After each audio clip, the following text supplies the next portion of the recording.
Salam pemirsa, ketegangan di Timur Tengah semakin meningkat setelah militer Israel melancarkan serangan terhadap jaringan terowongan milik Hizbullah di perbatasan selatan Lebanon. Menurut laporan New York Post, terowongan sepanjang hampir 2 km itu tidak hanya berfungsi sebagai jalur penyelundupan senjata, tetapi juga sebagai markas pertahanan yang lengkap.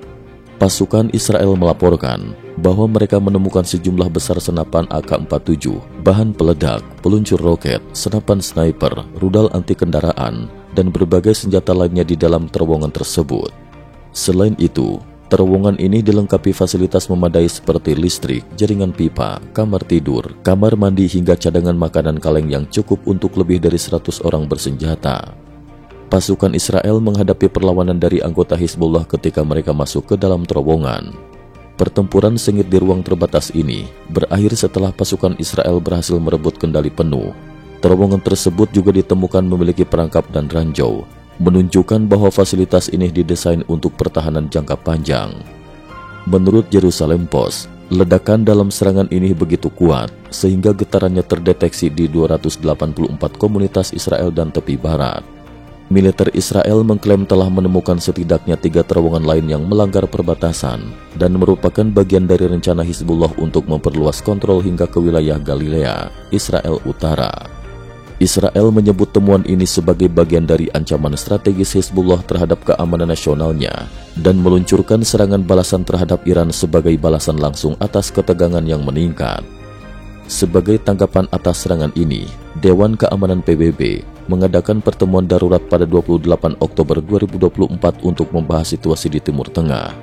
Mantan Wakil Direktur Intelijen Nasional AS untuk Timur Tengah, Panikov, menekankan bahwa peran Amerika Serikat sangat penting dalam mengontrol eskalasi ini. Ia mengatakan, jika pemerintah Biden tidak mengambil langkah untuk menekan Israel agar tidak menyerang fasilitas nuklir atau energi Iran, keputusan Israel mungkin akan berbeda. Namun Perdana Menteri Israel Benjamin Netanyahu menepis spekulasi mengenai pengaruh Amerika atas tindakan Israel. Dalam pernyataan resminya, ia menegaskan bahwa pemilihan target Israel berdasarkan kepentingan nasional semata tanpa campur tangan dari pihak luar. Sementara itu, juru bicara Kementerian Luar Negeri Iran, Bakai, dalam konferensi pers di Teheran, menegaskan bahwa Iran tidak akan menyerahkan hak untuk membalas serangan Israel. Ia meminta Amerika Serikat untuk menekan Israel agar tidak bertindak lebih jauh. Iran tidak akan menahan diri dan kami berhak membela diri, kata Bakai, yang disertai dukungan dari Presiden Mesir yang menyatakan bahwa Iran memiliki hak untuk melindungi kedaulatannya. Di sisi lain, laporan dari platform media sosial X menyebutkan bahwa Iran siap melakukan balasan dalam waktu 24 jam dan mengancam akan menembakkan 4.000 rudal ke Israel. Meski informasi ini belum dapat dikonfirmasi secara independen, ancaman tersebut memicu kekhawatiran eskalasi lebih lanjut di kawasan tersebut. Presiden AS Joe Biden menyerukan agar kedua belah pihak menghindari eskalasi yang dapat memicu perang besar di Timur Tengah. AS khawatir bahwa jika konflik antara Israel dan Iran terus memanas, hal ini dapat melebar menjadi konflik regional yang lebih luas, yang berpotensi menjerat negara-negara lain dalam pergolakan ini, termasuk Gaza yang saat ini juga berada dalam situasi tegang. Pada 27 Oktober 2024, Netanyahu kembali menyampaikan pernyataan bahwa serangan Israel berhasil merusak kemampuan pertahanan Iran. Ia menegaskan bahwa operasi ini merupakan langkah preventif Israel untuk mengurangi ancaman di perbatasan dan melindungi warganya dari serangan kelompok militan yang berafiliasi dengan Iran. Di tengah-tengah konflik Timur Tengah ini, Jepang baru saja mengadakan pemilu ke-50 untuk Dewan Perwakilan Rakyat pada 27 Oktober 2024. Hasil pemilu ini menunjukkan kekalahan besar bagi Partai Demokrat Liberal yang telah berkuasa selama hampir 12 tahun.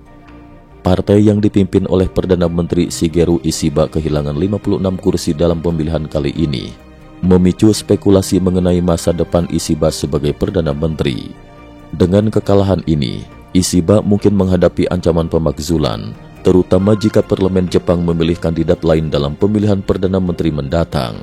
Situasi geopolitik di Timur Tengah menunjukkan ketegangan yang semakin meningkat dengan keterlibatan militer dan diplomasi tingkat tinggi dari berbagai negara.